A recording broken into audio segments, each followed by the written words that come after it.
Blog Talk Radio. Could the biggest science project ever lead to the end of the world? The massive gas line ruptures, could it happen in your neighborhood?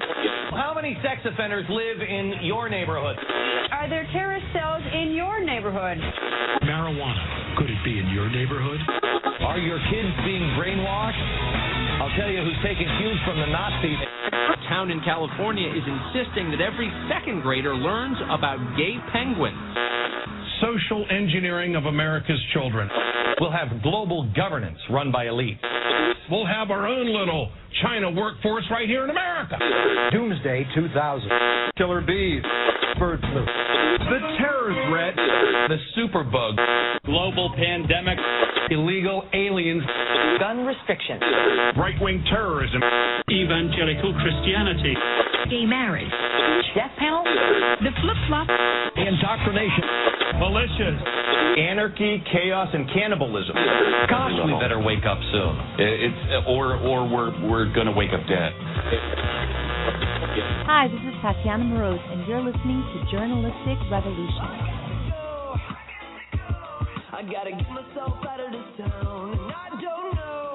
All right, welcome back to the Journalistic Revolution. I'm Robert Watson.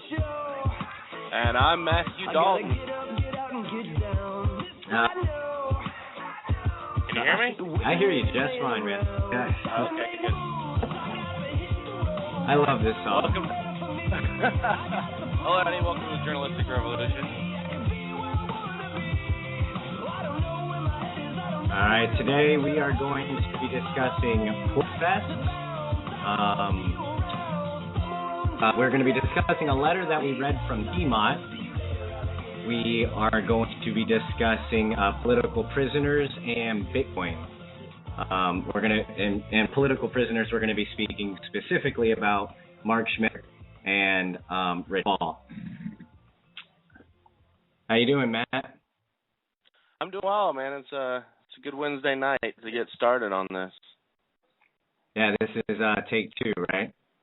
Yeah, it is, and I'm excited. Well, I think decided to get started on the Bitcoin story, right, which we got from Peace News Now. Yeah. It looks like the virtual currency Bitcoin has expanded off the internet, become a favorite medium of exchange in real shops and bars. I guess this is in Berlin. Okay, so Germany's one on here in America?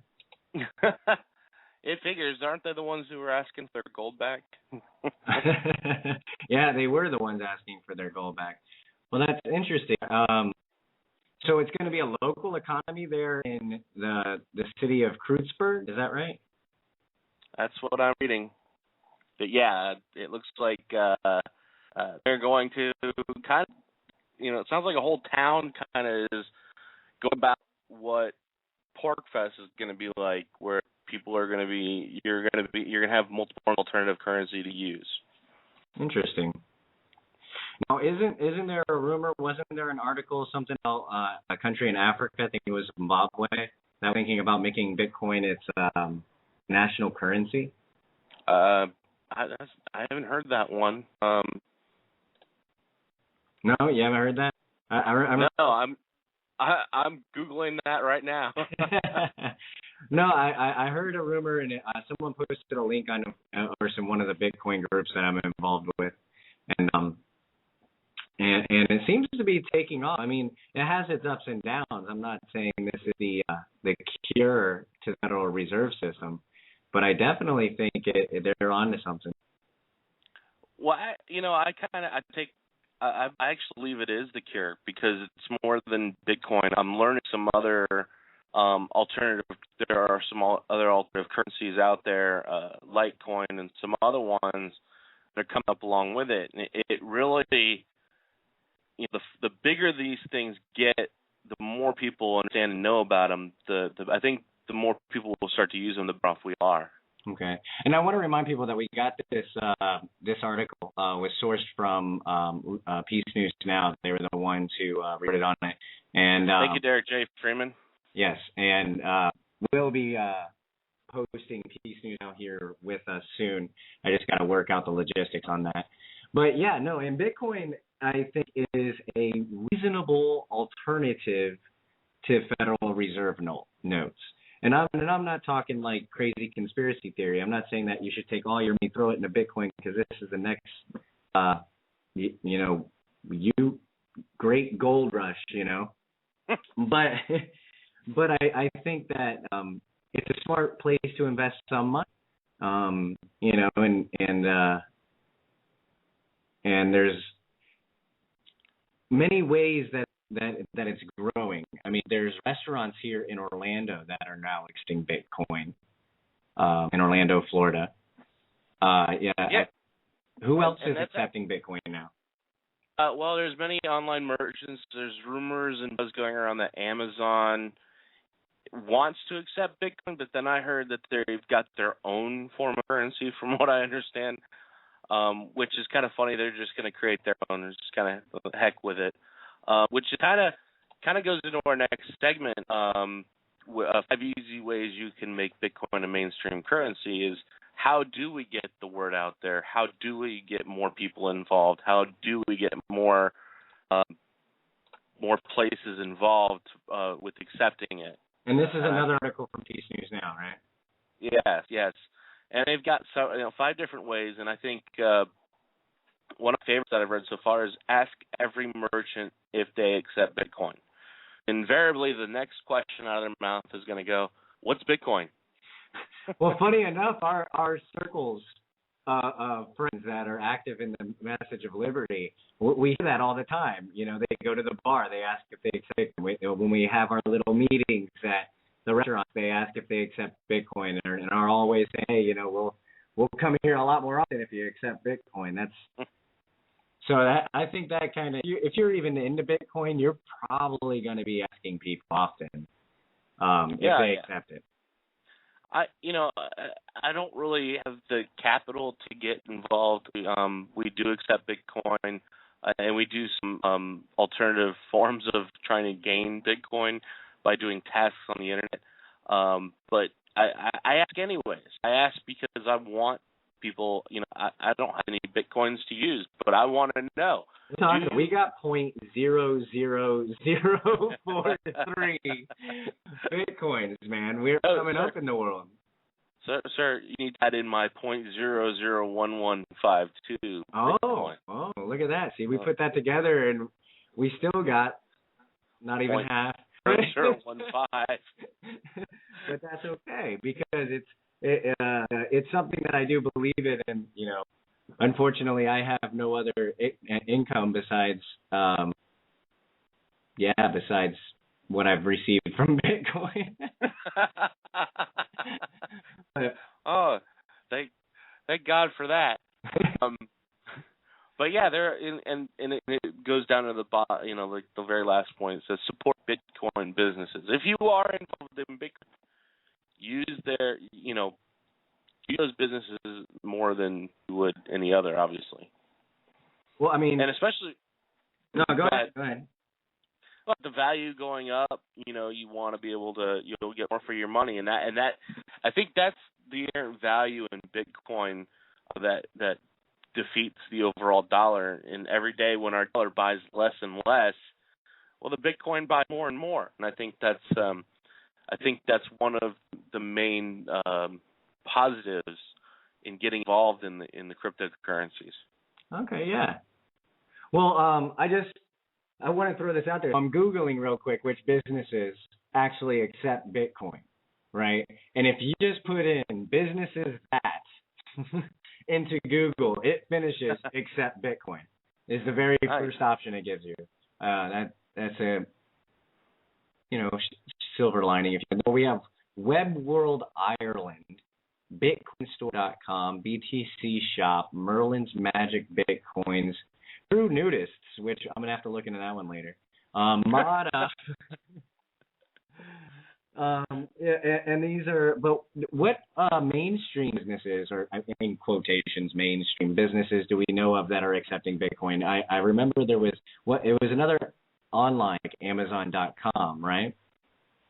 I honestly don't know. I was waiting to make my first purchase when Bitcoin was $1 million per coin, so my 0.001 was actually worth something. Give me a second. I'm Googling. Don't be quiet. Okay. All right, but don't. Riveting radio.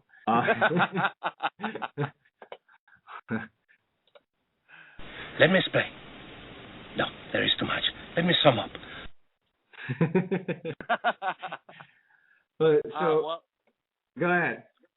It looks like OkCupid is about to start accepting Bitcoins. PayPal's thinking about it. It sounds like quite a bit of people are starting to notice, a lot of businesses. Did I hear correctly that there was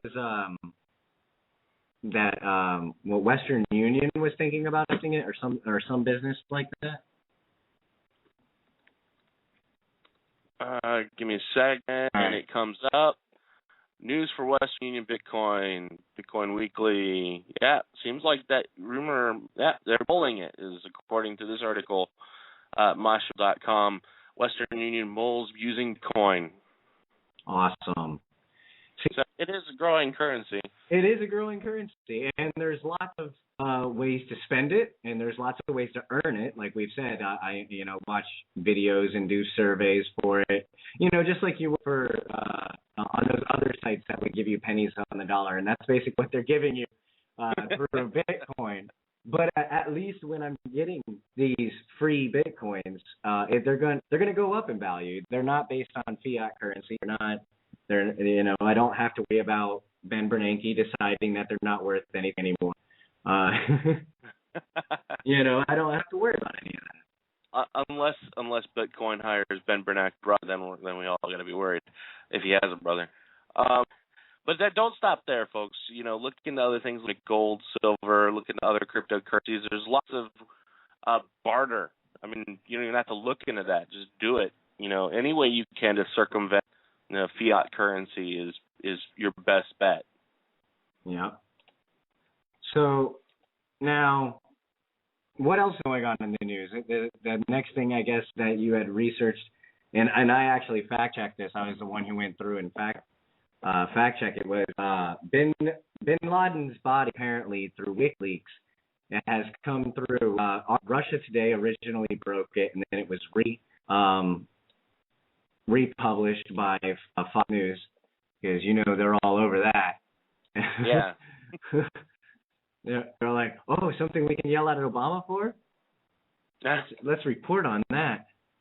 Let's tell the truth then. Yeah. Which is hilarious, because like I always say, even the sun shines on a dog's rear end every now and again.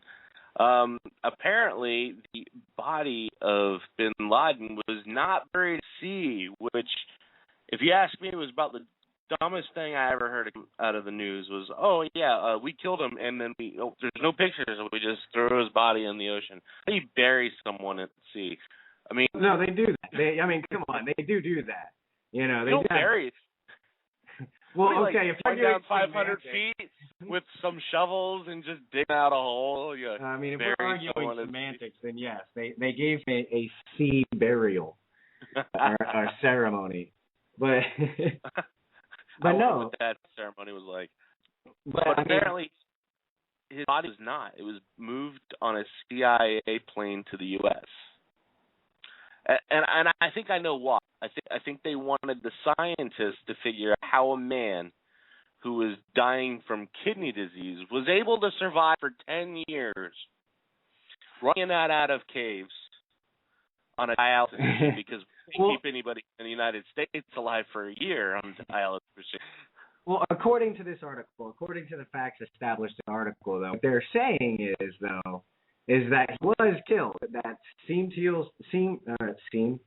Team 6 went in there and killed him. But what did they do with the body then? I mean, that's what I'd like to know. I mean, I saw the leaked documents that they put out, that WikiLeaks out, about the conversations about burial, and but it never gets to what they actually did or what they would have done. I mean, are they just lying about the fact that they buried him at sea, or are they lying at the fact that it was in accordance with Muslim tradition? You know, the government or whoever lies about so much. It's really hard to understand what they're lying about, why they're lying about it, and it doesn't make any sense half the time anyway. So, well, no, it makes hard sense. It makes sense. Think about it. If you're trying, just you, as you are as a person, take your morals aside, because normally you would do stuff like that. But if you were trying to social engineer people, you want to wait for events like the death of an enemy, or key moments to drive home a point, to push a feeling into the populace, you know. So, I mean, it makes perfect sense that they would do it. I don't put it past them, but my question is why? I mean, the very first question you need to ask yourself when someone, you know, brings out a conspiracy theory, even one with evidence, is why? What's the goal? And so the goal would be social engineering, to bring it out at a good time where the polls would rise, people would be all cool with a war again, and you know. Well, I guess in the short answer would be re-election, because wasn't it kind of timing that they? Well, what did they do with the audit? Well, I mean, that's my question. I mean, I'll give them the benefit of the doubt. Okay, you killed Osama bin Laden, you know, even though lots of people reported in 2001 he died. But, you know, but that's besides the point. The benefit of the doubt, you killed him. So what'd you do with him? I mean, we have very strong evidence now that you didn't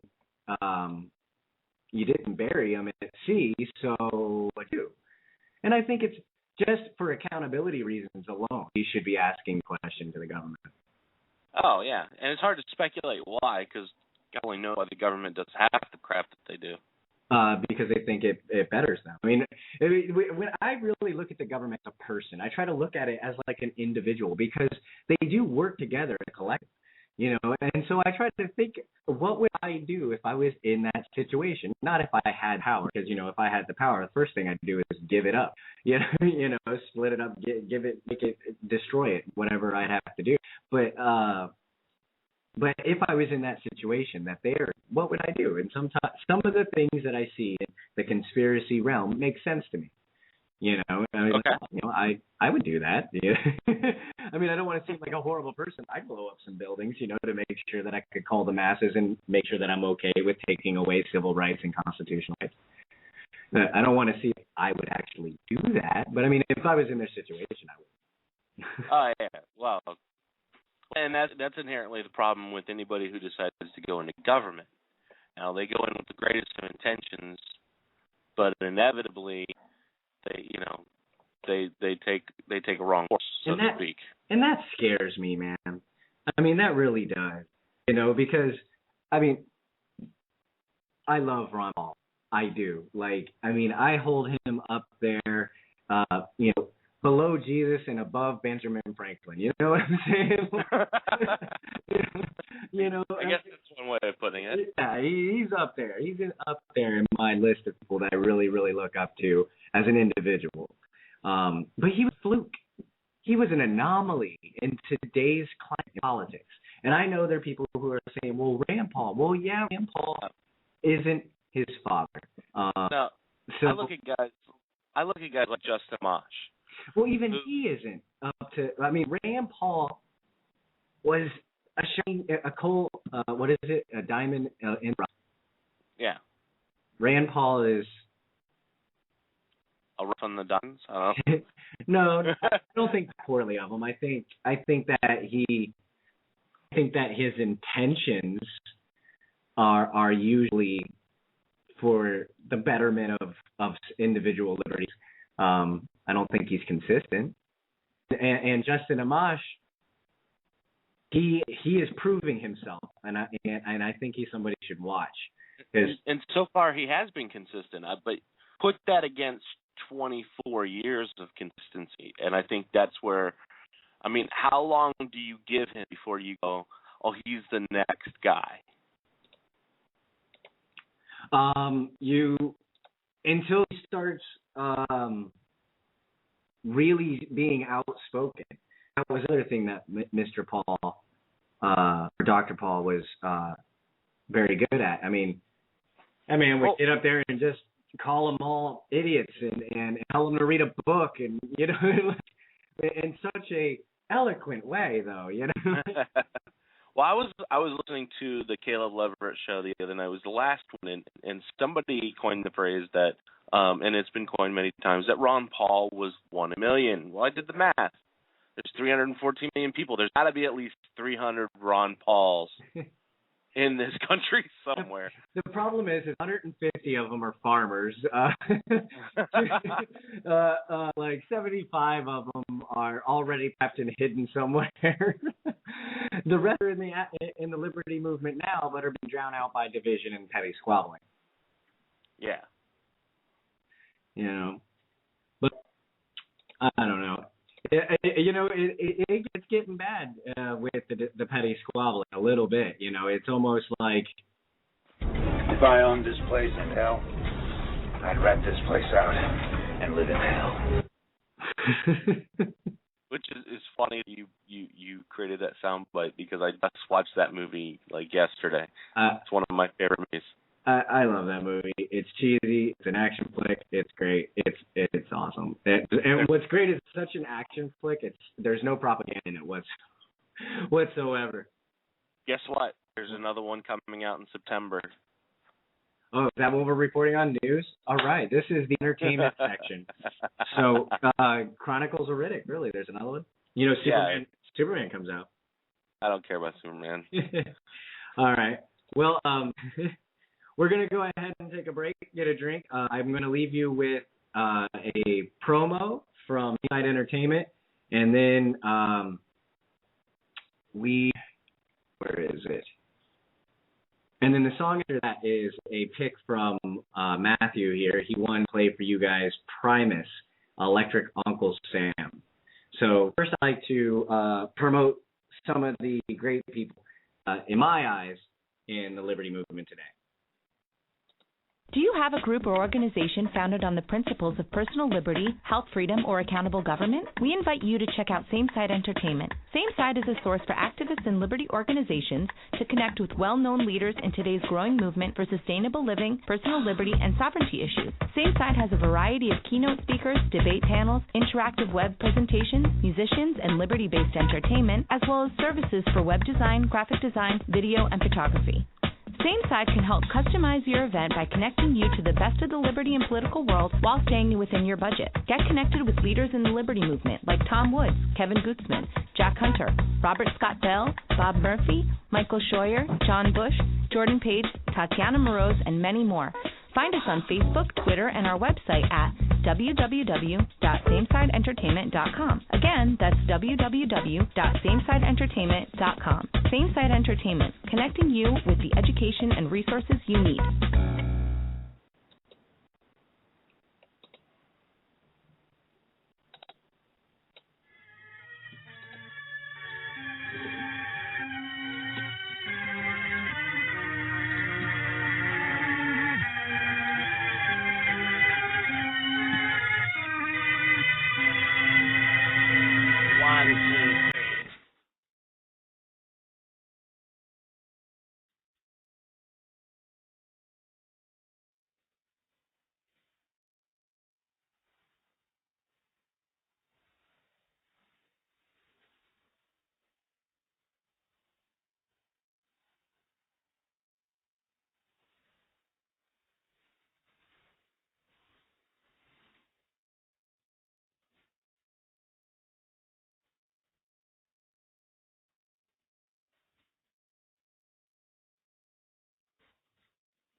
I don't hate Primus, man.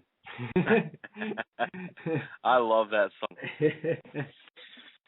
Nothing talks more about the current state of the nanny state in surveillance than that song.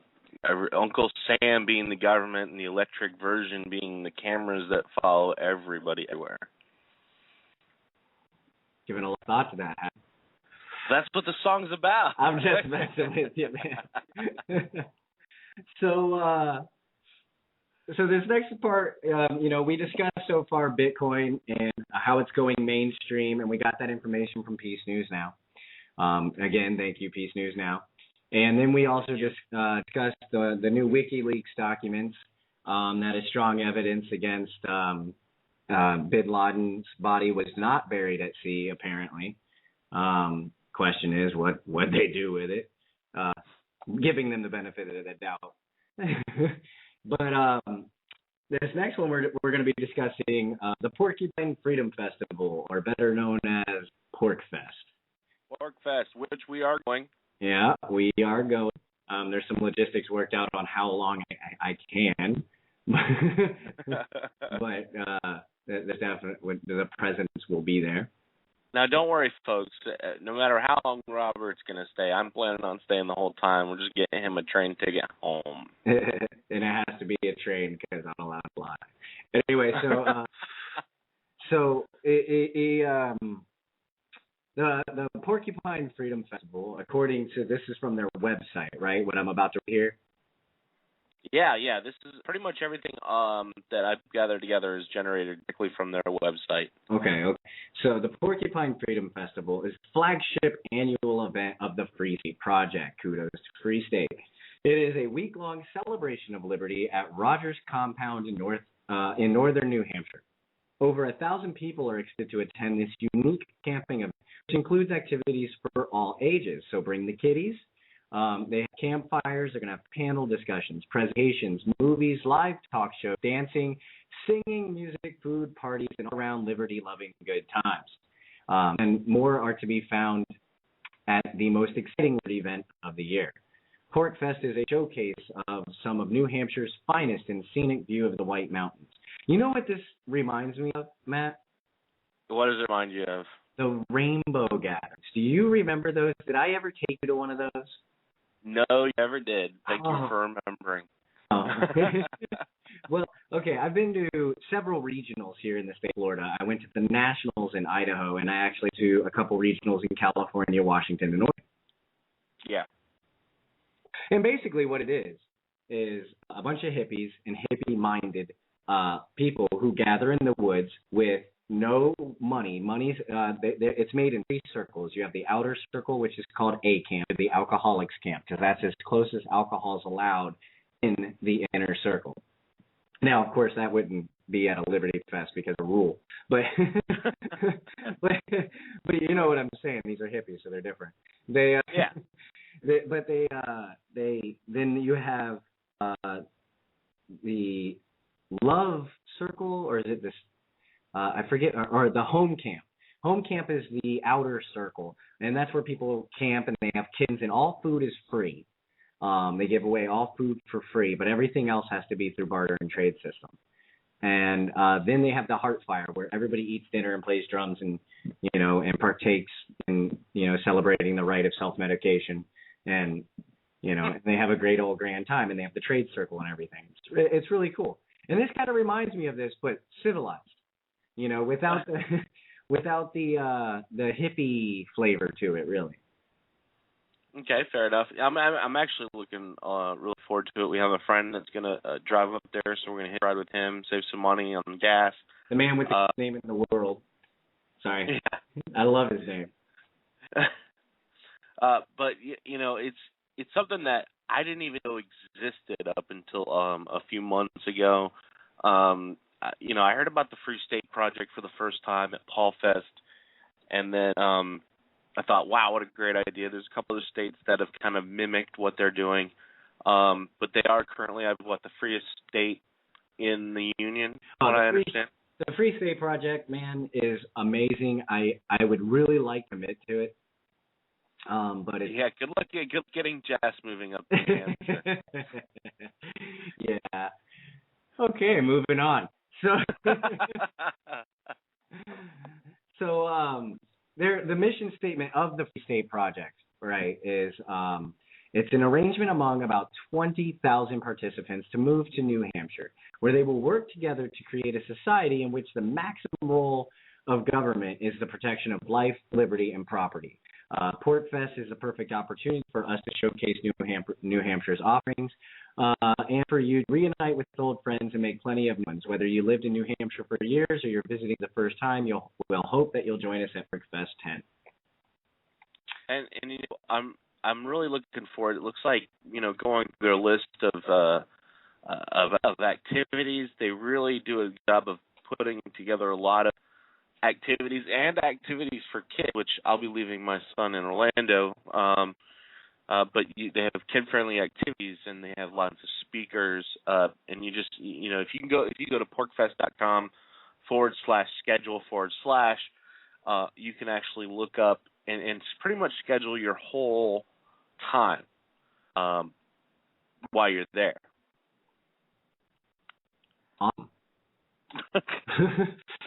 But I mean, I'm looking at the schedule currently now too, and like they have Free Talk Live is going to be there, and I guess are they going to be doing a radio show or a podcast? Yeah, they got this scheduled out pretty good. I mean, no matter if you're a morning person or a night person, it looks like there's pretty much going to be something to do.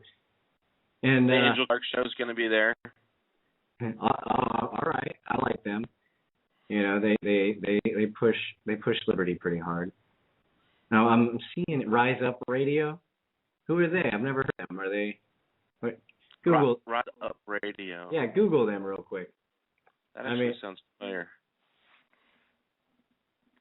Apparently, they're going to have Mary Ruwart talking about the only solution to the healthcare crisis. That I would like to hear that. I don't know Mary, but I've heard lots of different theories on Bitcoin. Bitcoin. Oh, it's like squirrel. Whenever I see Bitcoin, you know, I'm like, oh, Bitcoin. There's Robert's ADHD for everybody out there. Yeah. Ooh, the consequentialist theory of anarcho-capitalism, David Friedman. Nice. John Bush apparently is a part of Rise Up Radio with John Bush in the morning. Okay. But he is a part of LibertyRadioNetwork.fm. All right.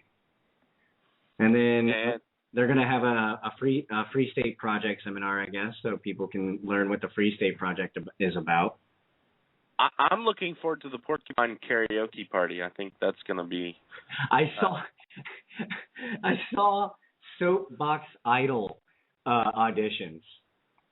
That's interesting. Soapbox Idol. Is that instead of singing, you're getting on your soapbox and? I don't know. Maybe is that looking for the next great speaker? Is what that is? I'm wondering the cardboard cast construction party. Big kids and adults only to build the castle in the bingo hall.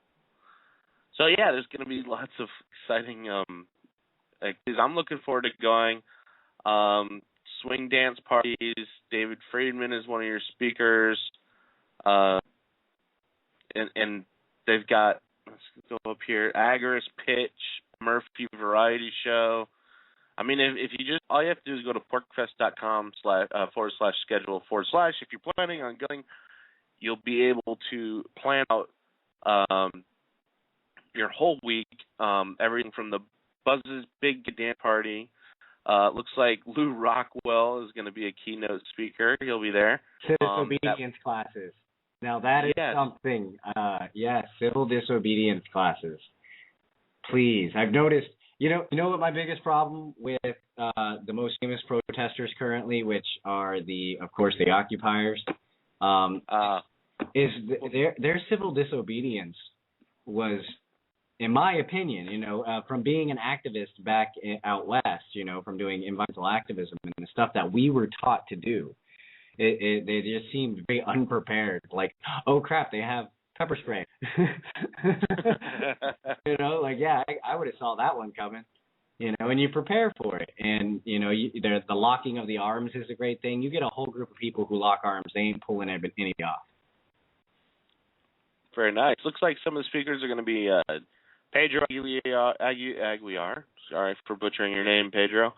And Billy Rock's going to be speaking. A few names. David Friedman, we've already mentioned him. Michael Garcia, Angela Harris, Adam Jennings. I mean, there is a list that goes on and on. Bob Murphy, of course, the great Lou Rockwell, and I mean Eric Voorhees. I'm looking at least a list of 40 speakers. I love Lou Rockwell. Let me just cut in there for a second. I want to say that I do not always agree with Lou Rockwell, but the man at least always has a well thought out and logical argument for his beliefs. Fair enough. Right. I don't think I can argue that. Some of the sponsors are going to be Claiming Freedom, LRN.FM, Silver Circle, Satoshi Dice, Ladies of New Hampshire, and Bit Instant. What? Bit Instant? Instant. Yeah, no, I just said that, but what is it? I'm about to open up the tab right now. Let's see here. There's not much on them. Stupid boy. Oh, that was not nice. That's funny. It's because it doesn't click me to their website or anything. So let me Google it since, you know, I'm being labeled as stupid. I'm just kidding. All right, everybody. A Bit Instant. But it's basically providing instant transfers for Bitcoin economy. They are a trader. Oh, how did we miss this? The Bitcoin ATMs and the Bitcoin vending machines are going to be at PortFest this year. That is very true. I remember hearing that as well. Yeah, well, we heard that. The Individual Liberty Society, love you guys, and you know, and that's really cool. That's something I'm definitely going to want to check out. We got to have at least a Bitcoin. We can buy a Snickers bar. If we have a Bitcoin, we can buy a whole lot more than a Snickers bar. That's really true. I keep, you know, when I remember learning about Bitcoin, it was still $30 a coin. Yeah. You know, but yeah, no, Porky. Okay, guys, I don't care if you support the Free State Project. You know, I can say I support them all I want, but the fact is I don't live in New Hampshire, so I don't know how much support I can give to them. But PorkFest is something that I definitely think that you should go to no matter what, if you're a Ron Paul Republican, or if you're a libertarian, big L or small L, anarchist, anarcho-capitalist, or a voluntarist.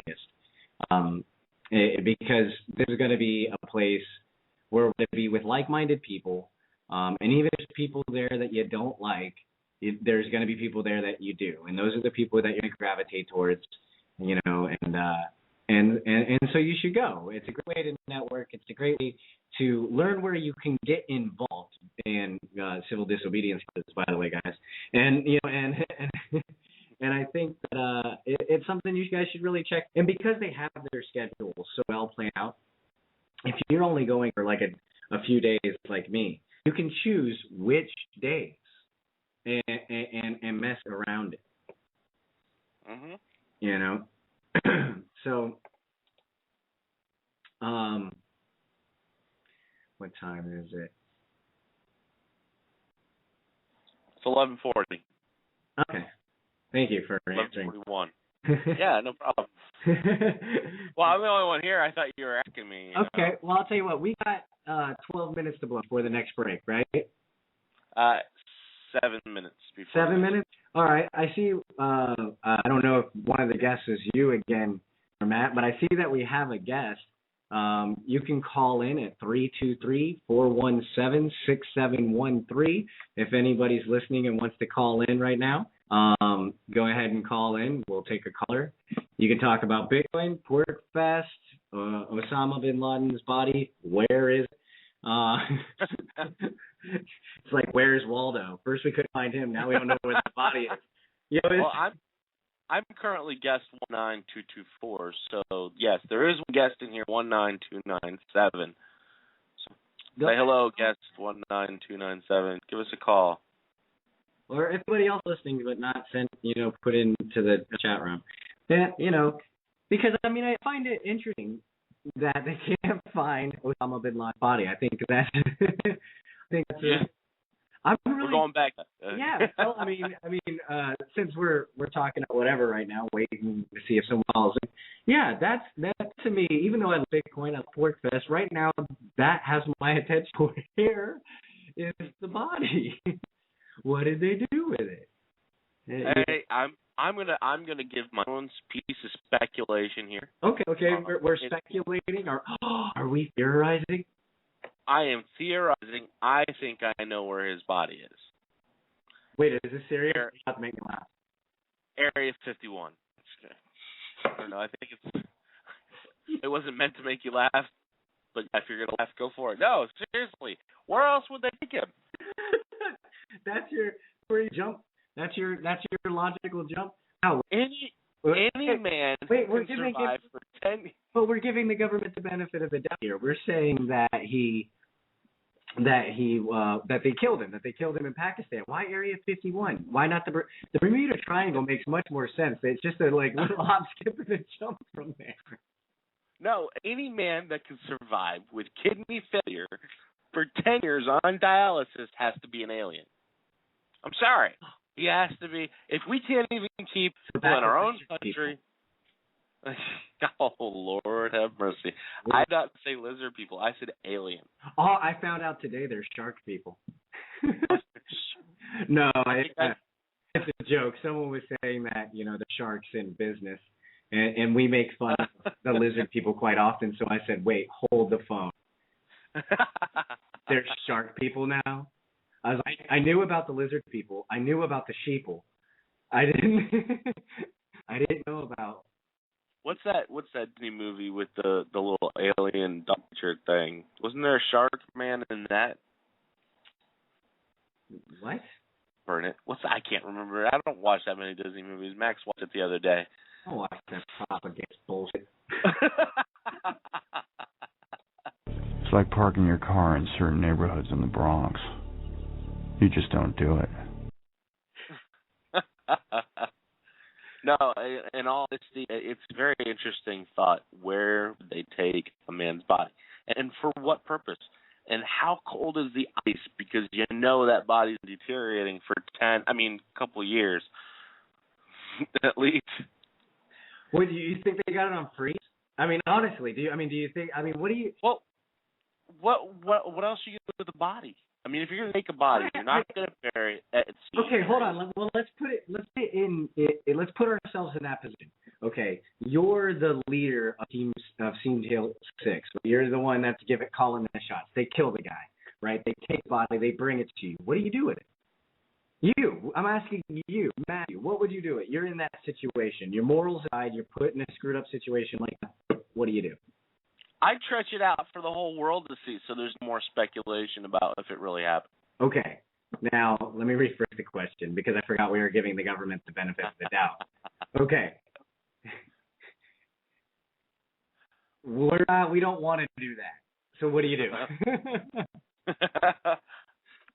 Honestly, as wild as my imagination can run, I'm kind of at a loss on this. I burn it.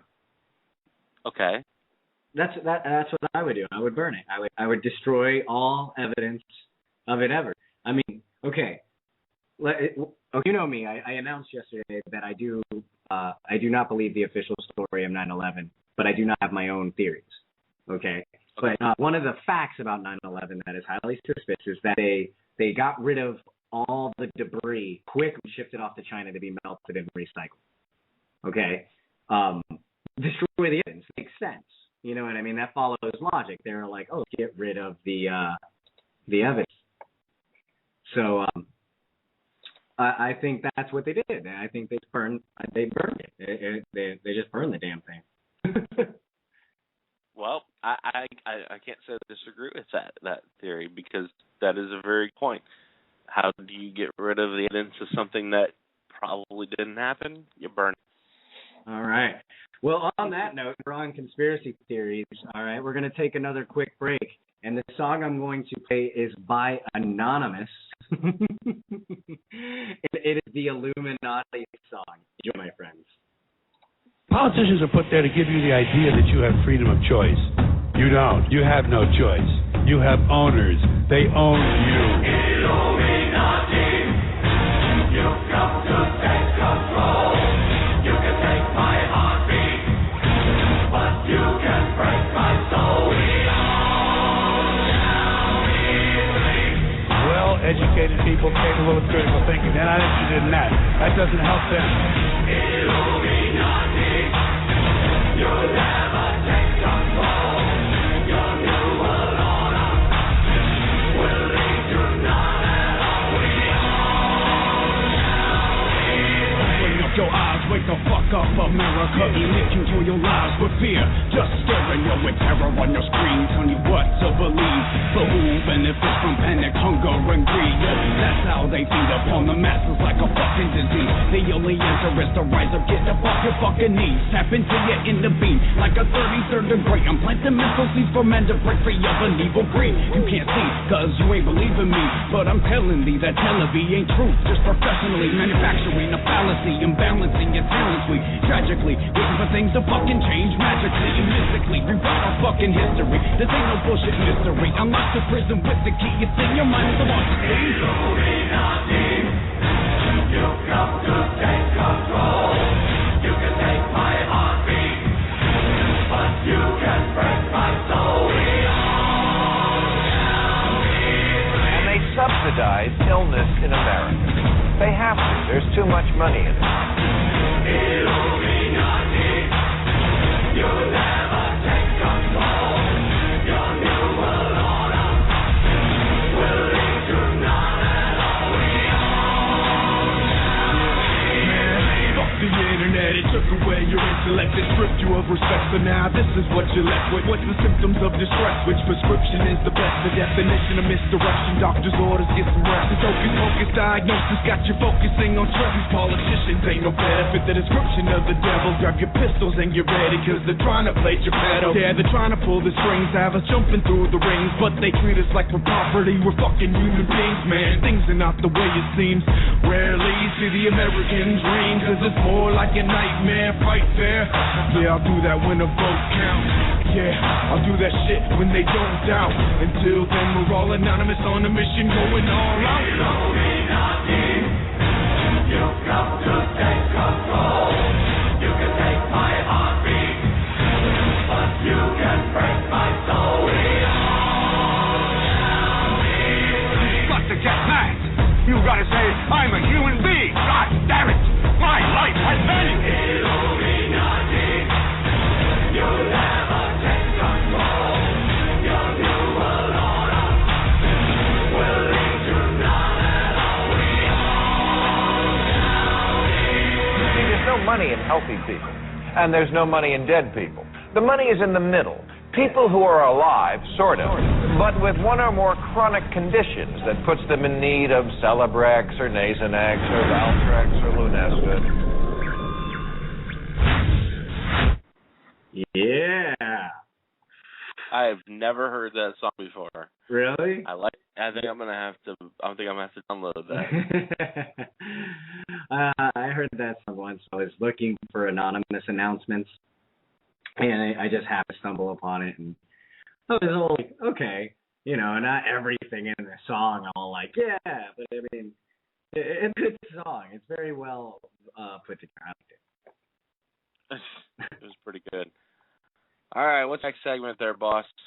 All right, this next one is a couple of letters from the famous Tiamat, or now known as Senator Hopeful, Minister Derek E. Graydon. Now, before we start this, okay, I want to say that I like T-Mont. I mean, just like Rand Paul or Justin Amash or anybody, or even Adam Kokesh or Caleb Everett or Chip Pugh. We don't agree on every subject. Okay. But for the most part, I like his story. I like his his story of redemption, of going to jail and doing time and coming out and teaching himself, becoming self-educated and becoming involved in the Liberty Movement, or the Ron Paul movement, I should clarify, because it's to be seen if he is actually going to be spreading the message of liberty, because he's running for politics. For those of you who don't know, he is running for Senate, if I remember correctly. It's a pretty leap. From what I understand, it's easier to run for Congress than it is for Senate. I could be wrong. Yeah, I sure. It could be a state Senate seat. Matter of fact, Google that real quick while I read this, all right? Sure. Okay. Now, this first one I'm going to read was from his committee, from the Grayson Committee, or I guess the Exploratory Committee that they're launching first, because, I believe that's the first step traditionally for politicians. And he says, here is irony of running for office and being truthful. I can't wear the tie I prefer, quotations, liberty, are parentheses. For potential supporters may not like my personal choice and vote for the status quo. Okay. Now, I see the logic in that statement right there. Can you feel me on that? Can you say it's a logical statement, Matt?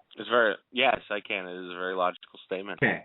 But is it not alluding to the fact that that he's saying that he's going to have to put on a front, which would be a type of deception, maybe?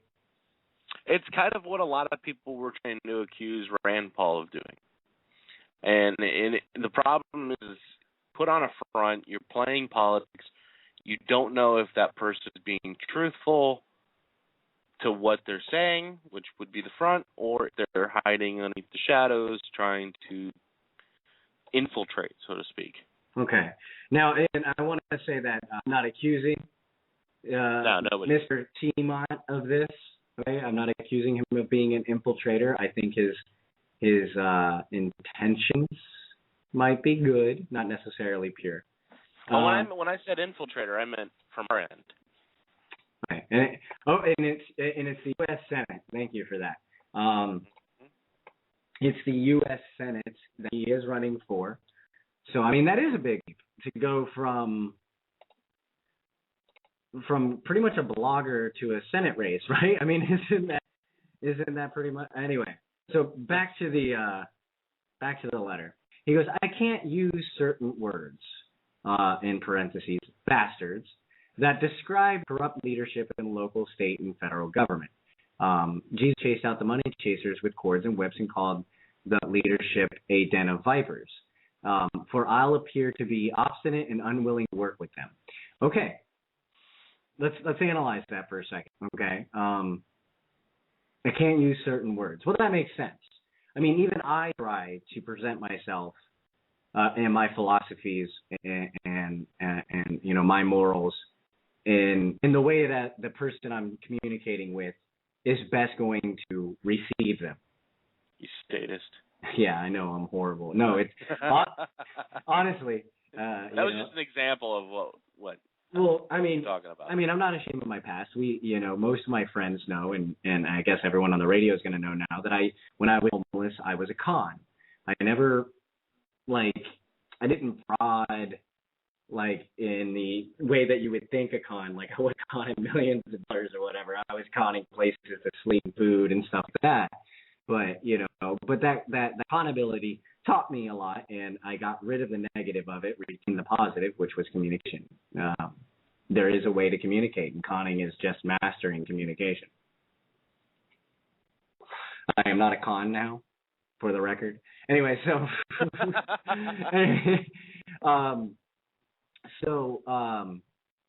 I'm with, and I'm even with where he quotes the Bible basically by saying that Jesus changed out the money chasers with cords and whips and called the leadership a den of vipers.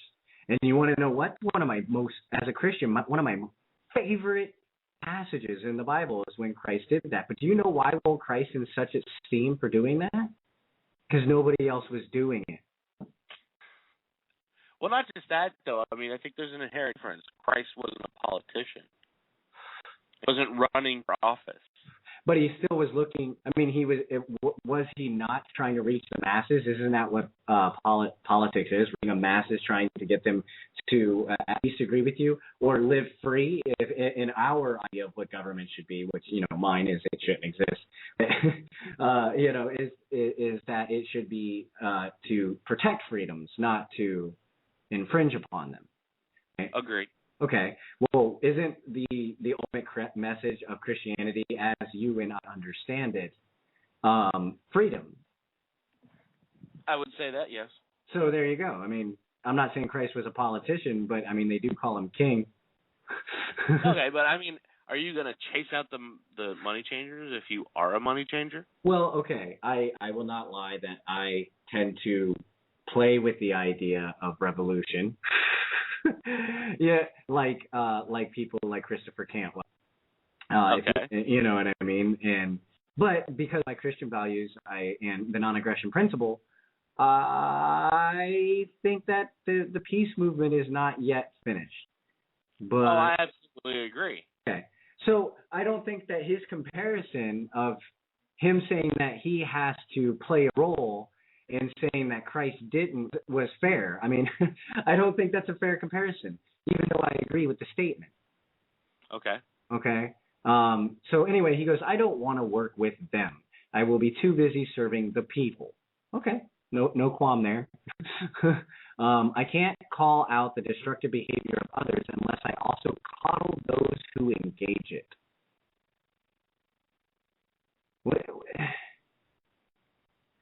Do you see the inherent problem with that statement? No, let's read it again. I don't want to work with them. I will be too busy serving the people. I can't call out the destructive behavior of others unless I also coddle those who engage in it. Okay, now coddle, all right, means, to placate, right? I mean, hold on. I'm going to Google the definition so we're not misinterpreting T-Mott here. I think he would appreciate that. I think he would appreciate me not wanting to misinterpret. Okay.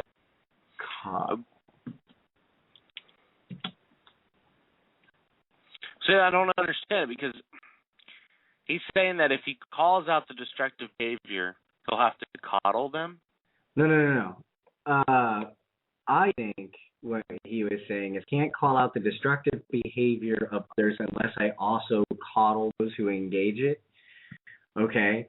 Now, according to Webster Merriam, it means to treat in an indulgent or overprotective way. I was coddled and coerced. So pamper, synonyms, pamper, spoil, pet, mollycoddle, coddle, indulge. Okay, so I'm going to give him the benefit of the doubt, and I'm going to assume the synonym that he's thinking was indulge, because that seems the least negative. Okay. Okay, so let's do that. And so coddle. So he can't call out the destructive behavior of others unless he also indulges those who engage it.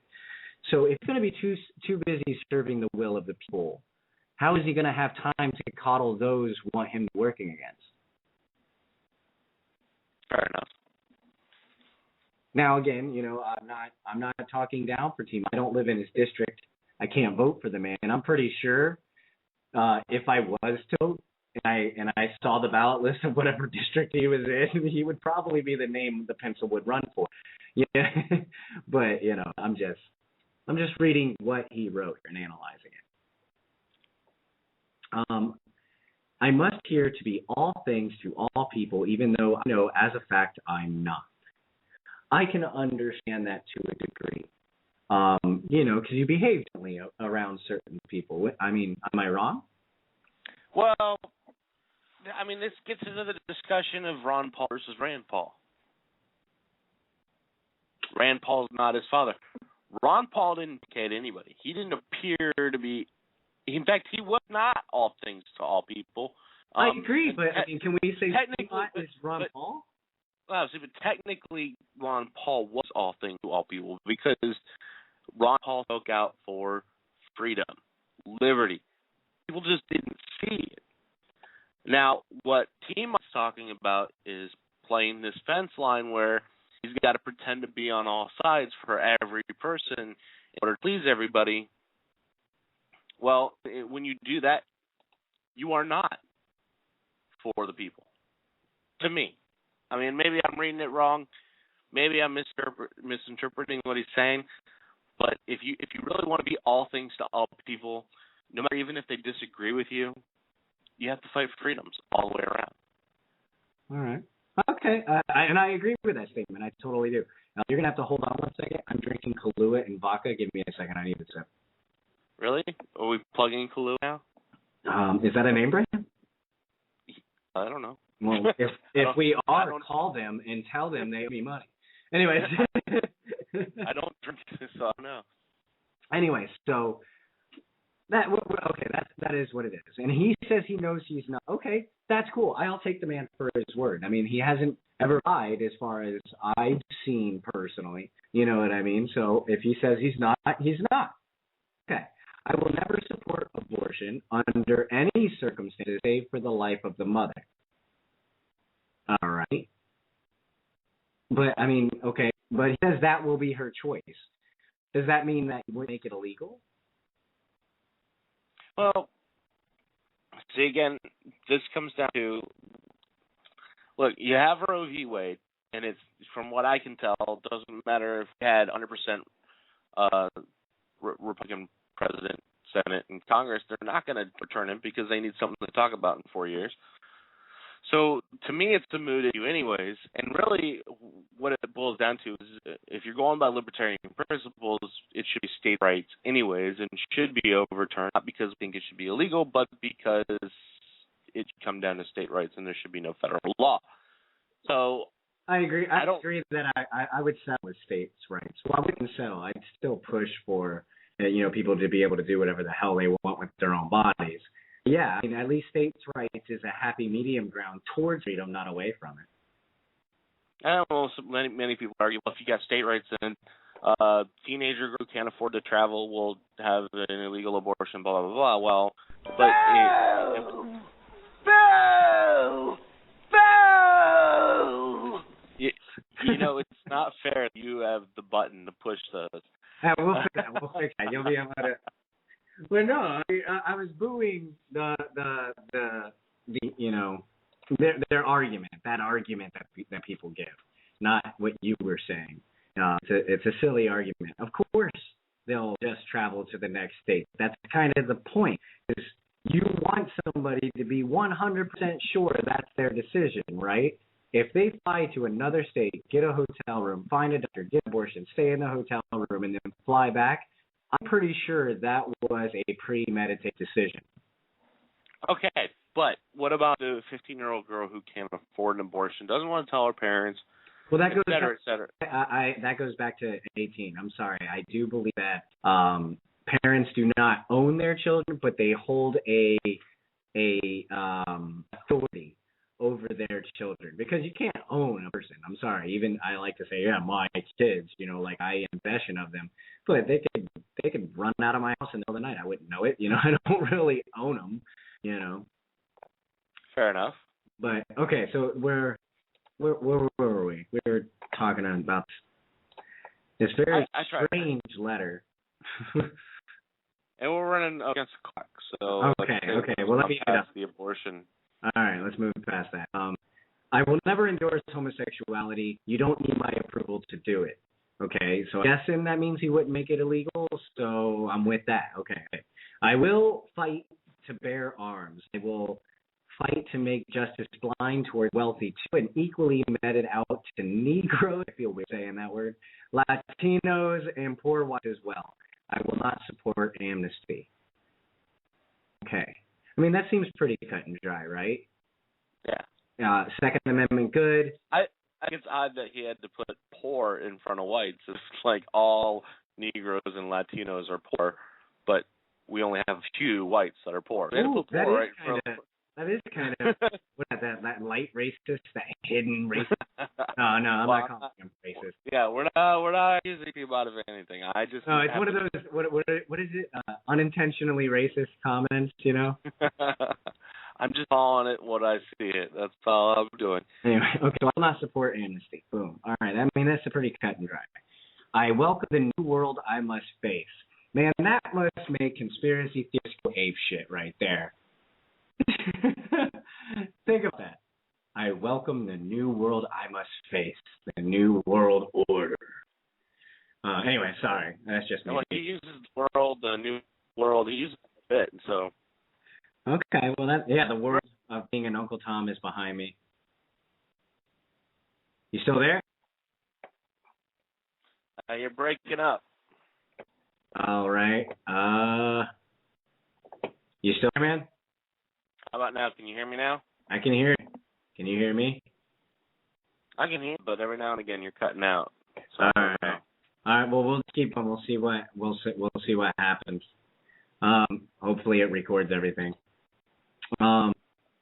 So back to the list here. I'll face this new world boldly as I go, doing me to a little gentler with the advice and aid of my God, my family, my friends, and my fellow Americans. In that order? I don't know. Okay. Well, anyway, I want you to know that. Well, that's a good point, because what's his God telling him? What's his family telling him? What's his friends? And then what are his constituents telling him? So, I mean. Well, he calls himself a Christian, so I got to assume it's my God. So, yeah. I mean, hopefully. No, I know that. I'm talking about the order you were speaking of. Is it really the order, or is it the order he just decided to write them down in? Sorry, I was trying to expand upon that. Apparently, that's wasting my time. All right, yeah. Riveting radio. Riveting radio. Hold on, I have a bit. Do it live. I'll write it and we'll do it live. Fucking thing sucks. Bill O'Reilly's always good for a laugh, let me tell you. I love him. Not because he's a maker, but because he's crazy. Yeah. All right.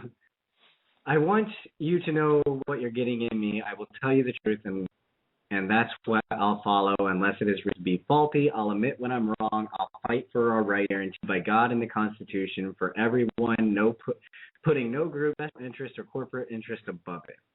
Minister Derek Grayson. That's what makes me different. I'm going to skip this second letter here because it mentions other people. I don't know. I mean, it was on Facebook, so you know what I mean? I'm pretty sure it's as public gets. But since we're pressed for time, too, I'm going to go ahead and not. So, yeah, I think the next song, right, is your Pennywise song you requested, right? Is it really? And 3 minutes early, so we can just add that somewhere else. That's fine. It's 3 minutes long. It'll work out perfect. Anyways, so go ahead. Do we want to plug anybody, or do we want to advertise anybody before we move on? Oh yeah. Let's advertise Same Side again, because guys, honestly, there's a lot of different people of Same Side Entertainment, and if you're going to be throwing any rallies, even small rallies, it doesn't have to be huge. Get in touch with these people, man. See who you can book, see what you can do, because we're all on the same side, right? Do you have a group or organization founded on the principles of personal liberty, health freedom, or accountable government? We invite you to check out Same Side Entertainment. Same Side is a source for activists and liberty organizations to connect with well-known leaders in today's growing movement for sustainable living, personal liberty, and sovereignty issues. Same Side has a variety of keynote speakers, debate panels, interactive web presentations, musicians, and liberty-based entertainment, as well as services for web design, graphic design, video, and photography. SameSide can help customize your event by connecting you to the best of the liberty and political world while staying within your budget. Get connected with leaders in the liberty movement like Tom Woods, Kevin Gutzman, Jack Hunter, Robert Scott Bell, Bob Murphy, Michael Scheuer, John Bush, Jordan Page, Tatiana Moroz, and many more. Find us on Facebook, Twitter, and our website at www.samesideentertainment.com. Again, that's www.samesideentertainment.com. SameSide Entertainment, connecting you with the education and resources you need.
Love them.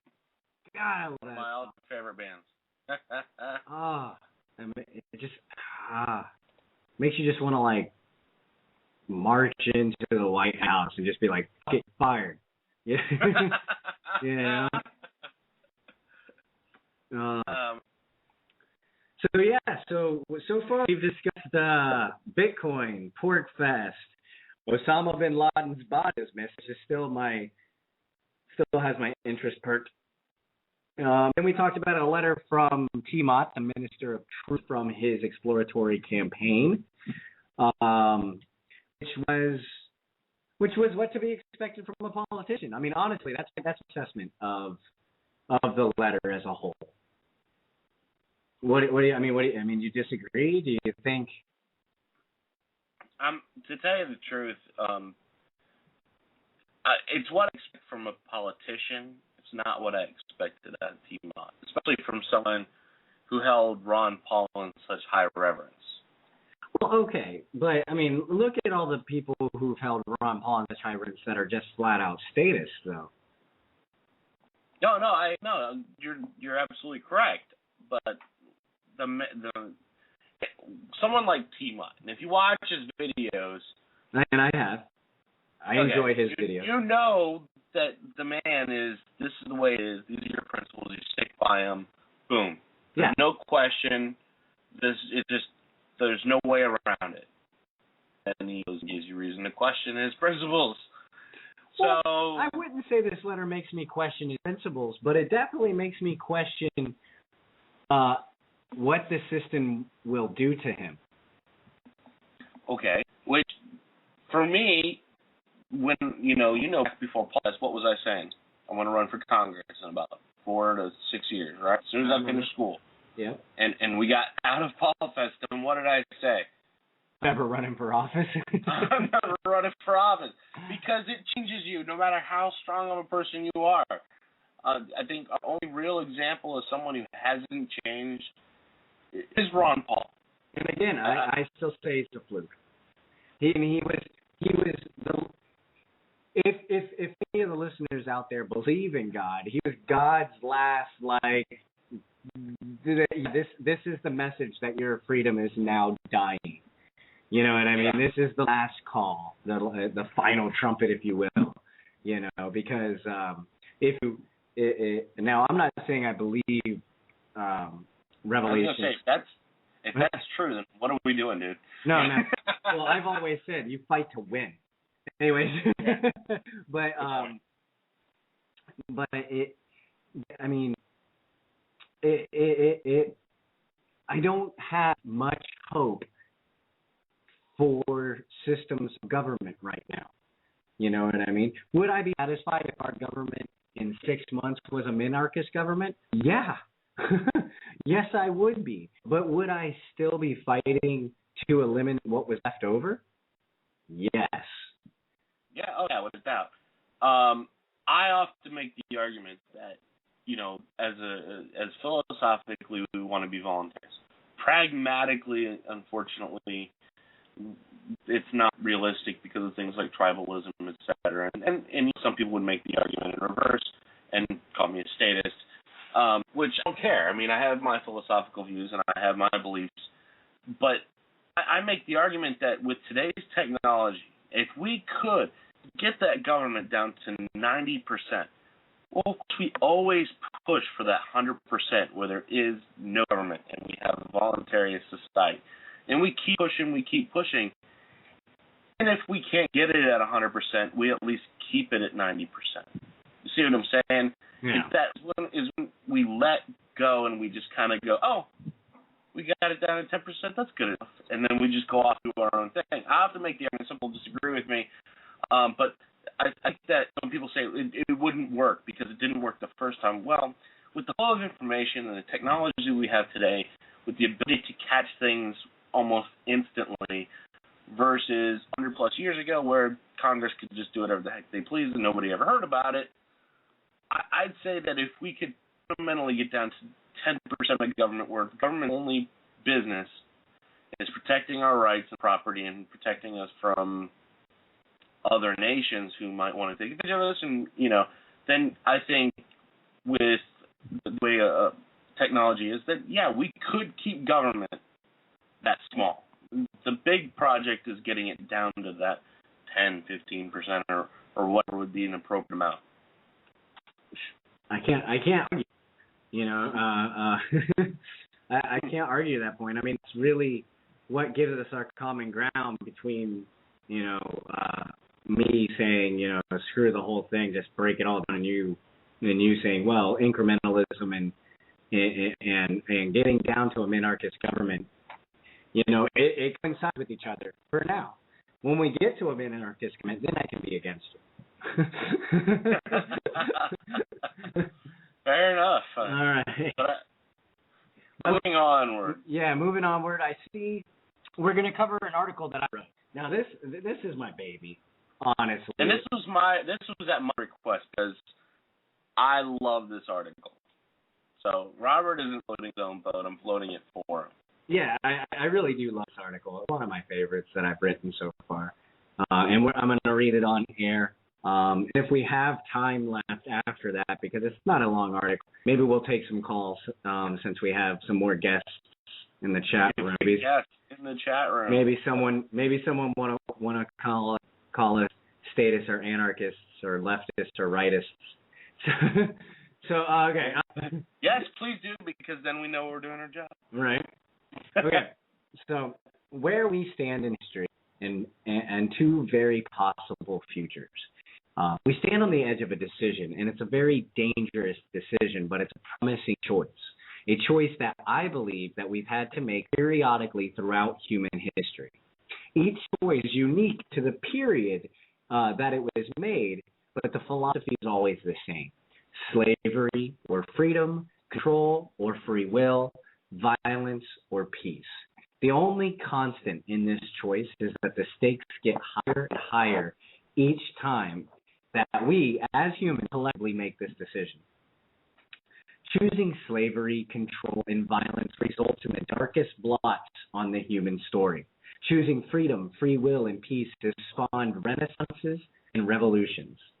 Choosing slavery, control, and violence has been the hidden reasons for such horrible moments in history as the fall of the Roman Empire and the Dark Ages that followed. The constant wars that followed that destroyed the Ipan Palace, the Library of Alexandria, the Library of Ctesiphon, just to name a few. And the philosophy that the mob, slaves, to be controlled, and violence is the only way to control them, was the accepted reality in those times. It wasn't always like that. Believe it or not, human rights are not a modern idea. As a matter of fact, they've been around pretty much since the dawn of the civilized world.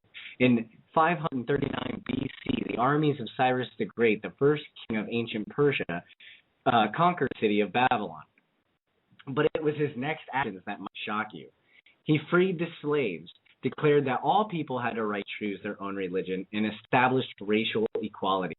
These and other decrees were recorded on baked clay cylinders in the Akkadian language in the cruciform script. From Babylon, the idea of human rights actually spread quickly to India, Greece, and eventually Rome. There, the concept of natural law arose, an observation of the fact that people tended to follow certain unwritten laws in the course of life. The Roman law was based on rational ideas derived from the natures of things. Documents asserting individual rights is the Magna Carta in 2015, a document that contained a large section that is now called Clause 61, because the original document was not actually divided into clauses. This section established a committee of 25 barons who could at any 25 barons could at any time meet and overrule the will of the king if he defied provisions of the charter. This was based on medieval legal practice known as distraint, but it was the first time that it had ever been applied to a monarch. The Petition of Right, 1628, is a major English constitutional document that sets out specific liberties of the subject that the king is prohibited from infringing. The U.S. Constitution in 1787 was the first to give we the people power over government. The French Declaration of Rights of Man and of Citizen in 1789 defined the individual and collective rights of all the estates of the realm as universal, influenced by the doctrine of natural right.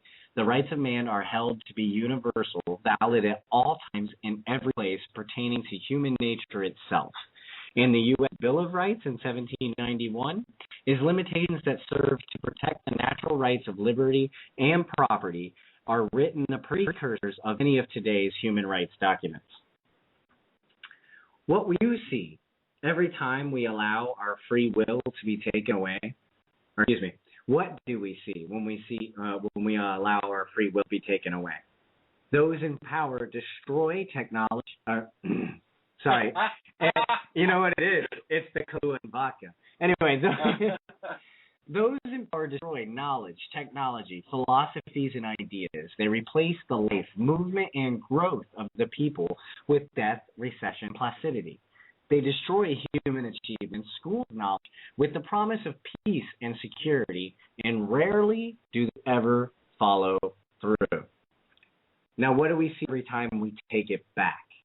We see a growth of human understanding and principles of liberty and freedom. These movements surpass the expectations of our ancestors and on average double the information that we had available before those moments.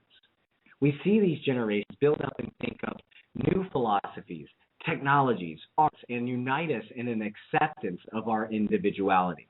They welcome controversy and debate. I can assume with very little doubt that the people who wrote the great human rights papers of the past didn't agree on everything and were even the same or were even from the same faiths, classes, and sometimes nationalities. Why do I believe that this present time, this old choice, this defining moment of the human story is more important than all the others? Remember when I said the stakes get higher? What did we lose with the Dark Ages? We lost philosophies, democratic government, and some basic technologies to warlords and scavengers. What about after the Renaissance? Philosophies, astronomy, physics, technology, arts, and the infancy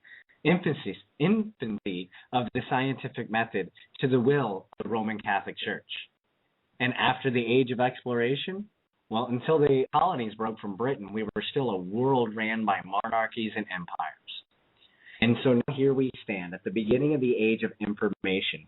We have transportation that can travel the world in days, cures for diseases that decimated our populations in the past, and an all-knowing supercomputer in our pockets. We can communicate with other human beings in real time anywhere in the world. Our athletes run, swim, and jump faster than ever before. We give privately, not through taxation, an average of $1 billion a year, just nationally. What did I say? 1 billion. Oh, 100 billion. We have philosophies like individual sovereignty, free markets, non-aggression, and voluntarism slowly forming the conversations in politics across the globe. Unfortunately, one of the possible outcomes of this choice that we have presented to us is the loss of all of these things. See, for every action, there is an equal and opposite reaction. While people are building ideas, and those who believe that people are to be ruled have been building as well. You have the U.S. Patriot Act, Intelligence Reform and Terrorism Prevention Act. You have the U.S. Customs and Borders Protection and Department of Homeland Security policy changes, Military Commissions Act, Detainee Treatment Act of 2005, Hamadi versus Rumsfeld, Rasul versus Bush, Bomedar versus Bush, torture, the FISA Amendments Act of 2008, Attorney General Guidelines for Domestic FBI Operations, 2008 FBI Domestic Investigations and Operations Guidelines, the 2008 U.S. Patriot Act, Humanitarian Law Project versus Holder, and the NDAA. These have all took away a part of your freedom. Not to mention the militarization of the police, the TSA, federalization of state law, global policing of the world, and the myriad of unconstitutional laws and violations of our civil rights passed every day. So herein lies the choice. Believe it or not, you are already on a side. You will either support free will and peace, or you will support control and violence. You can't be sitting on the fence on this one. You either support freedom across the board for everyone, no exceptions. As long as it doesn't harm or steal from another human being, you should see support of it being legal. You don't have to like it. You don't even have to agree with it. And I am sure that there is plenty in your life that will be considered abhorrent by others, but it doesn't give them the right to take away from you.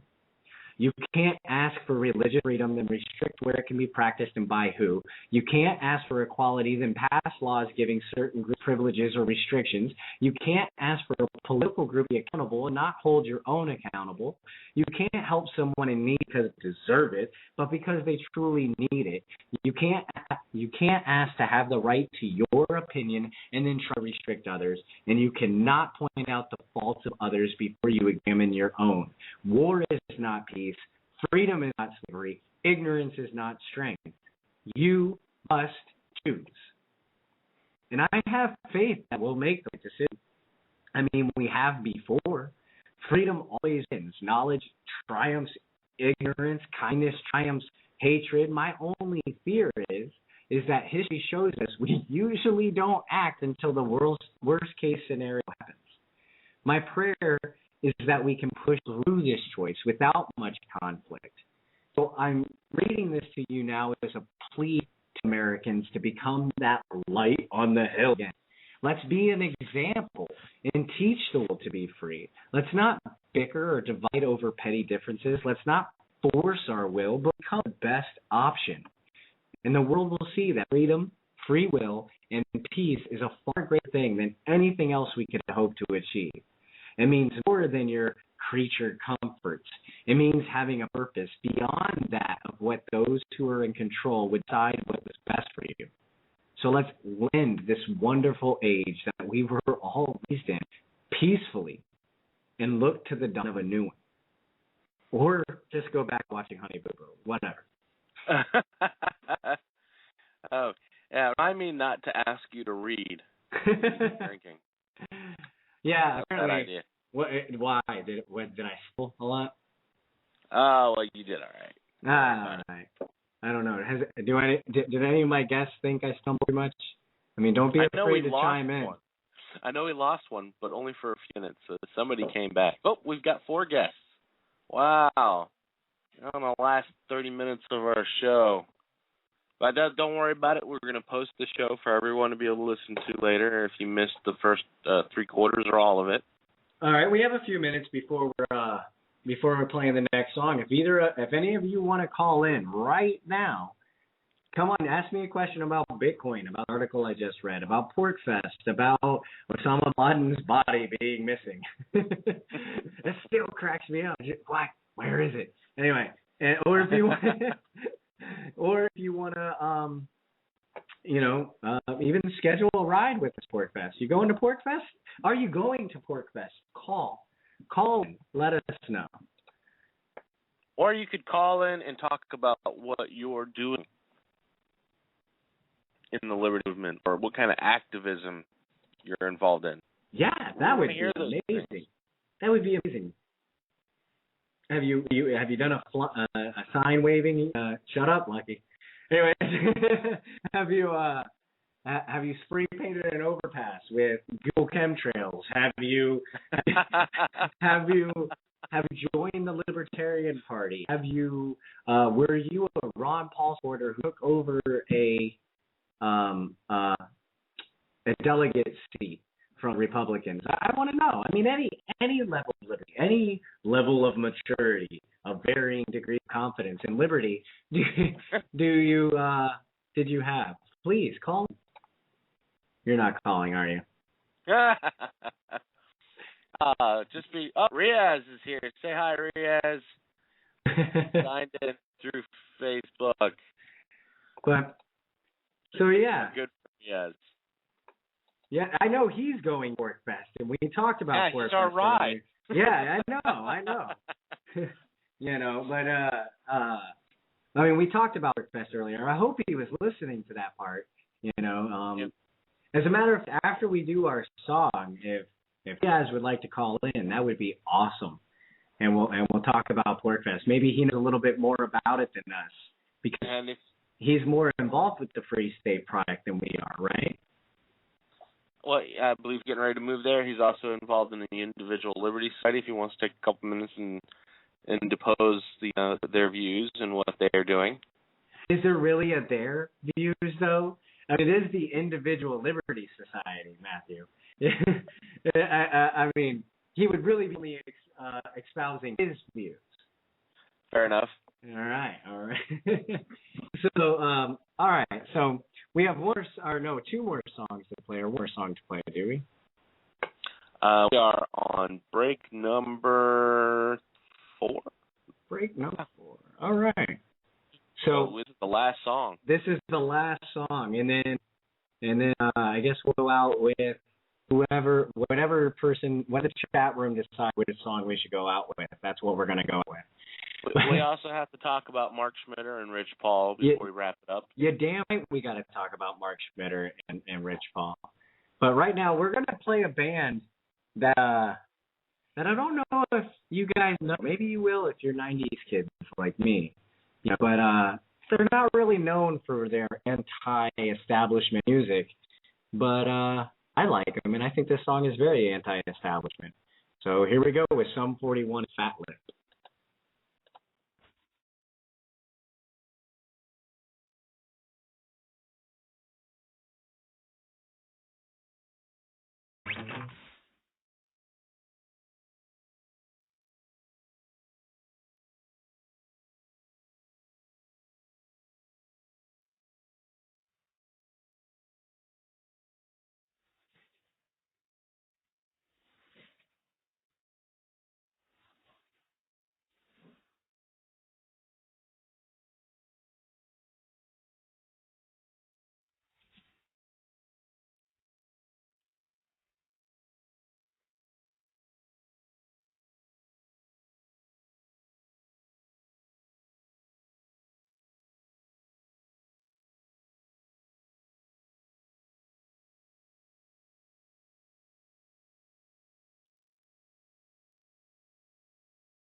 I don't want to become another casualty of society.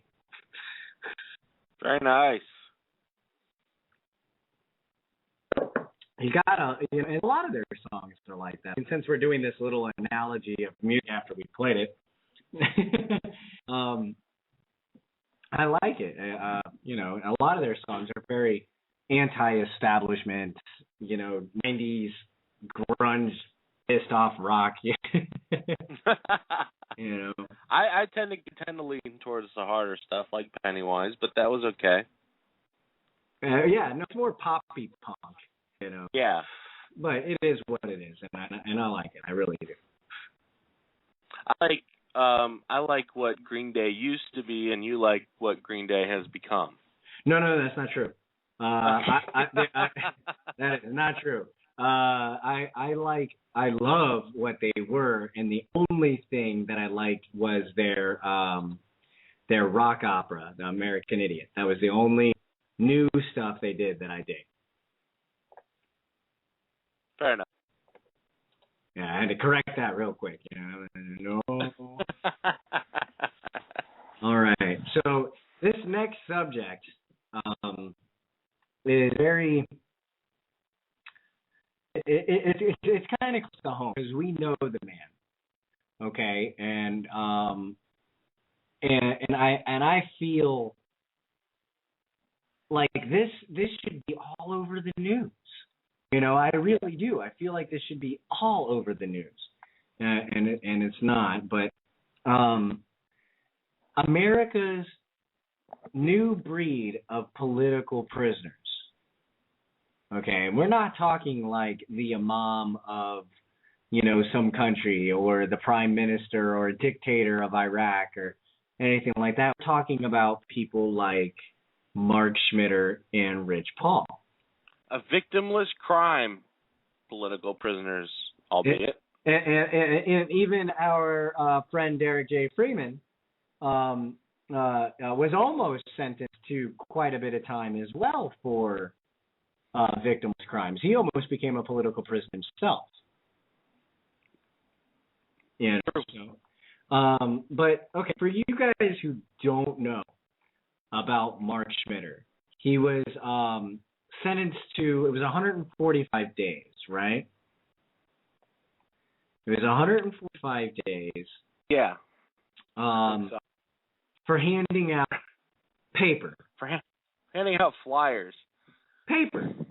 I mean, let's call it what it is. It's paper. He was handing out paper in front of a courthouse. And all this paper had on it was people's rights. Well, it had the law, right? I mean, it had what is expected of a juror, not just judging if the person committed the crime, but is what he actually did a crime. I mean, isn't that what, that was Mark Schmitter's cause. I mean, when I met him, that's what he's passionate about, you know, and isn't that what FIJA, isn't that their message? I'm a big fan of FIJA. Ever since I learned about them through Mark, basically. Yeah, it was Mark who introduced me to FIJA too. I mean, I heard of jury nullification before that, but I did not know of FIJA. You know, the Fully Informed Jury Association, for those listening who don't know what FIJA is, check it out. Please Google for Fully Informed Jury Association. It's another way for you to get involved, by the way, guys. And it's a way that technically you can be passively involved. Just wait till you're called in for jury duty, and then just, you know, I that wasn't my weed, it was my sister's pants. You know, same thing happened to me, not guilty. You know, and then Reyes is telling us that Mark was charged with a felony, and it is FIJA.org. FIJA.org. Okay. Mm-hmm. So he was charged with a felony. So this was a felony? What was it? Felony contempt. That was the charge that our the Lizard Overlord. I mean, the judge. Melvin Perry, the famous judge who proceeded over the Casey Anthony trial. Do you think that gave him a big head? Is that maybe why? I mean, honestly. I mean, seriously. I mean, analyze that for a moment. I mean, that was really famous. I don't know. Just looking at his pictures, looks like he's always had a big head. Maybe when he was a little younger, he wasn't so fat. Oh no, you meant ego. I would say. Oh, did you just insult? Did you just insult his appearance? Yes, I did. Okay. But no, I think I would agree that being a part of that trial, being so nationally renowned, I think that there is a level of ego that went into his decision. I honestly do. Okay, now from what I'm reading on here, the last update on Mark Schmitter was, I guess they were appealing to the federal district court, and they were petitioning to have him released, I believe, as for emergency. I'll read the response, the email that was sent from Mark's lawyer, Adam Sudbury, which you guys check him out as well on Facebook and other and Google him. A great lawyer, you know. And if you ever find yourself in a situation similar to Mark, I highly recommend him. But it said, folks, federal court denied the petition on a preliminary review on the specific basis that the petitioner has not shown that the existing circumstances render his available state remedies ineffective to protect his right. There's no indication that excessive appeal delay has violated his right to due process or rendered the state process ineffective. The court further noted that, in fact, proceedings of the Supreme Court of Florida were only recently initiated on or around March 2013, referring to our request to review the denial of our motion for stay pending review. At this point, gentlemen, this ends the emergency matters that I can handle in Mark's case. The court has been plain that they do not care very much about whether he serves the 141 days in full before we can get his sentence reviewed. However, we will get it reviewed, and we will continue to challenge the administrative order under which he is charged. It will just be through the due course of the proceedings. This result was what I was most afraid of in filing this habeas proceeding, and it in fact materialized. Please make sure this email is disseminated to all interested persons. Adam. So this man's going to serve 100. Yeah, no, that's no problem. The man served 141 days. He's going to serve all his time, and the federal court says that there's no indication of excessive appeal. If you serve your whole time, wouldn't you consider that excessive if you didn't commit an actual crime? No, I agree. But if you're going to use government as a measuring stick, I'd say that it's probably faster than they're used to going. Well, I mean, when they're saying no, they say it's fast as humanly possible. But... Yeah. Well, I mean, let's consider the source. It's the government, and we all know the government, likes to take their sweet time. If our courts were handled,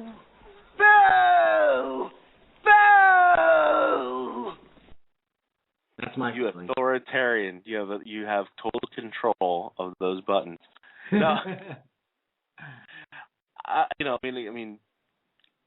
honestly, in the free market, if our courts were handled without government regulation, et cetera, he would probably have been in and out in a week. Bottom line.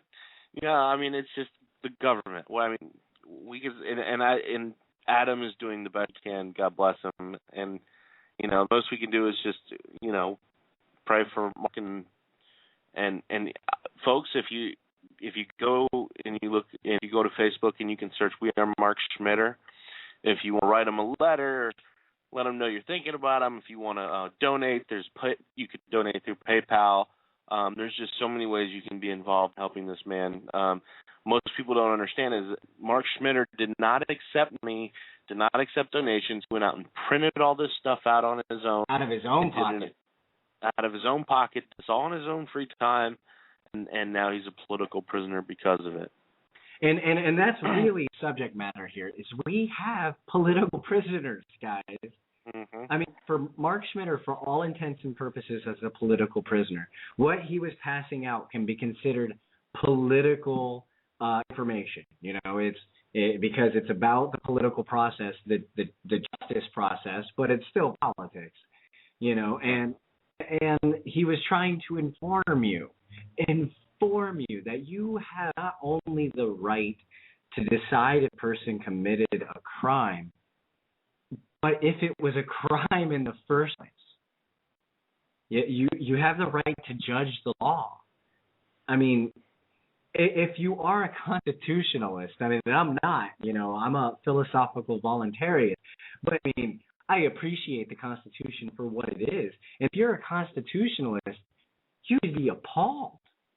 If you're a liberty Republican, you should be appalled at what they did to Mark. They kidnapped him. And that's true. That's what it is. It's just kidnapping. It's someone abusing their power and using the threat of government and to kidnap people. Yeah, it's really sad, and there's great people out there trying to help him. I don't want to say their names on the air because I know that a lot of us in the Liberty Movement have some level of anonymity, but not us. Not us. We don't care. I think the FBI has a file on me. I'm not worried about it.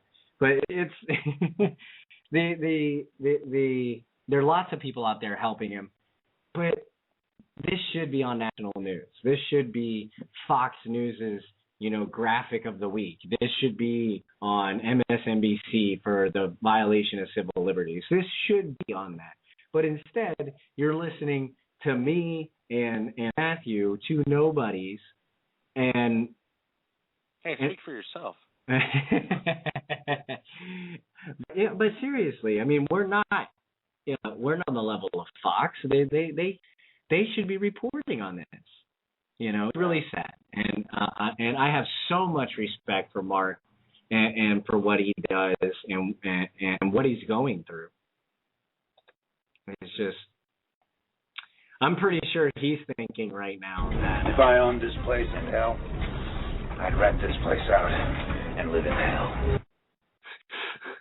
I hate jail. Yeah. You can be used to it.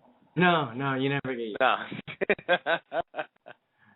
it. And so I want, before we move on to the next political prisoner, I want to remind people there are 2 ways to donate. If you want to help Mark Schmidt Legal Defense Fund, you can do it via PayPal at paypal.com, and you can do it to legal at Defend Mark Schmitter. That's SCHMIDPER.org, or you can send checks to the Mark Schmitter Legal Defense Fund, care of Sudbury Law, PL, 424 East Central Boulevard, number 307, Orlando, Florida, 32801.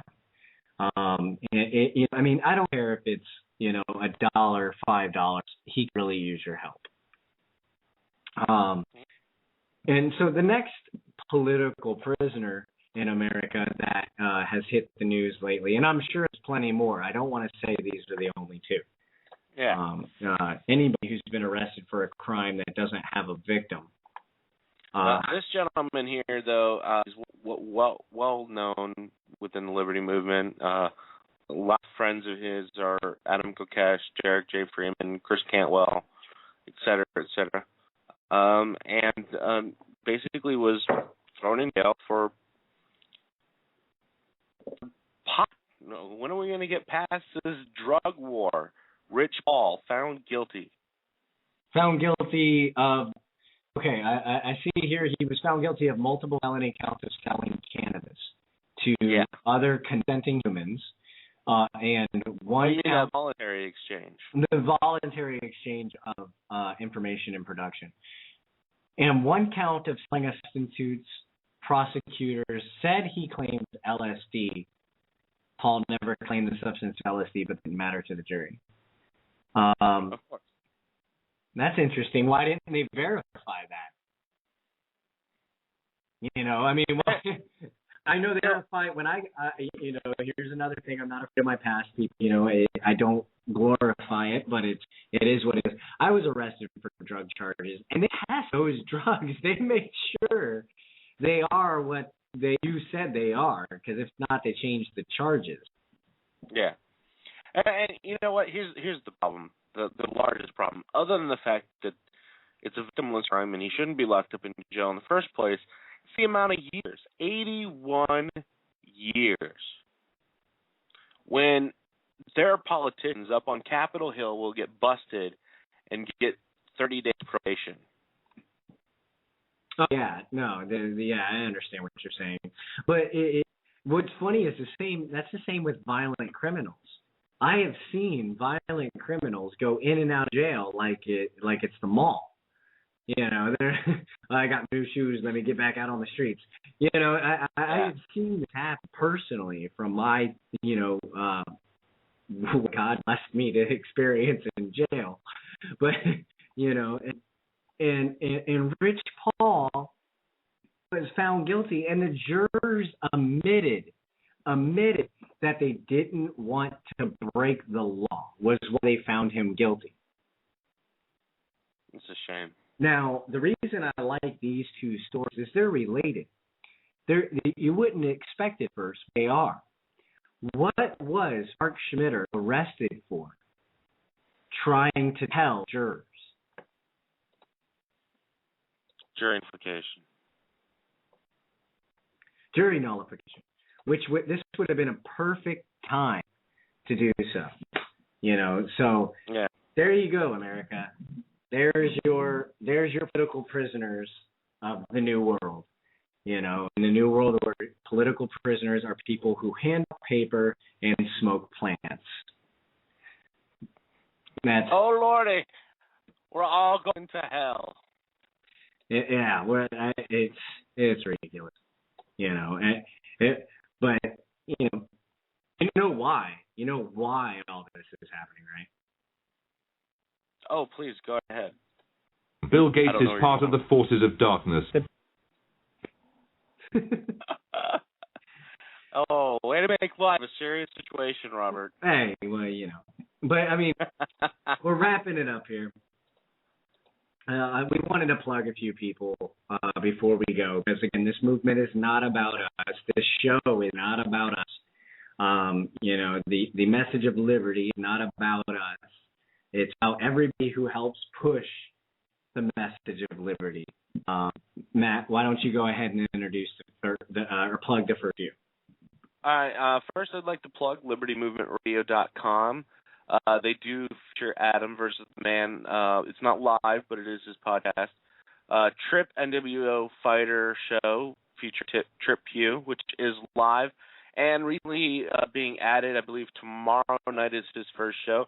We Are Not Cattle with Jake Counts. Which, by the way, both Trip and Jake are awesome people, good friends of ours. Definitely give them a listen.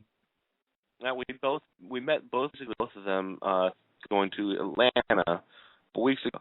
We have the Houston Freethinkers, Derek Bros. Thank you for what you do.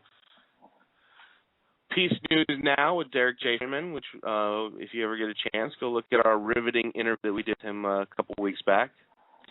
Cerebral Industrial Complex, Josh Wiley. We met him in Atlanta. Great guy, doing a lot of good stuff. A lot of philosophy and analytics and politics. And of course, We Are Change. Luke Radowski. I'm pretty sure we all know who he is, and he's a great activist and journalist. And PANDA, People Against the National Defense Authorization Act. You guys really check that out. It's ran by a young man, Dan Johnson. Yep.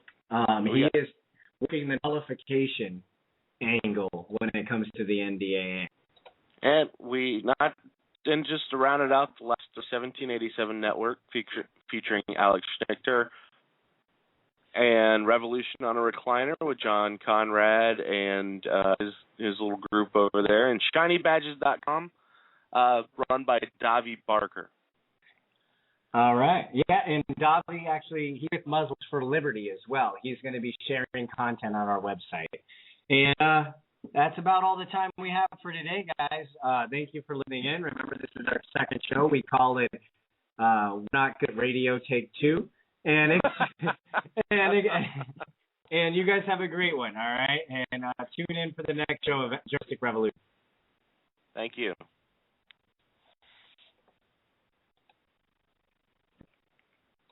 Play my outro.